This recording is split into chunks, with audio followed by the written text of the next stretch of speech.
کھانے کے بعد انگلیاں چاٹنا۔ حضرت انس رضی اللہ عنہ سے مروی ہے کہ نبی پاک رؤوف الرحیم صلی اللہ علیہ وسلم کھانا تناول فرماتے تو اپنی انگلیوں کو 3 بار چاٹتے۔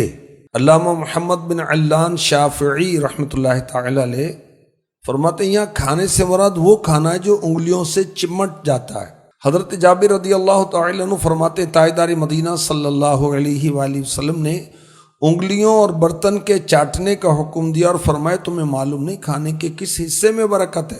اللہ کے حبیب صلی اللہ علیہ وآلہ وسلم نے فرمایا جو رکابی یعنی کھانے کا برتن اور اپنی انگلیاں چاٹے اللہ پاک دنیا و آخرت میں اس کا پیٹ بھرے۔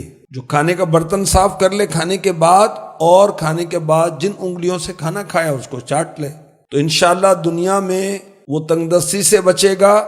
ایک تحقیق میں یہ بات سامنے آئی جب کوئی انسان ہاتھ سے چھری چمچ کے بغیر کھانا کھاتا ہے تو اس کی انگلیوں سے مخصوص قسم کی رطوبت خارج ہوتی ہے جو کہ نہ صرف انسان کو مختلف قسم کی بیماریوں سے بچاتی ہے بلکہ انسان کو کھانا ہضم کرنے میں بھی مدد کرتی ہے۔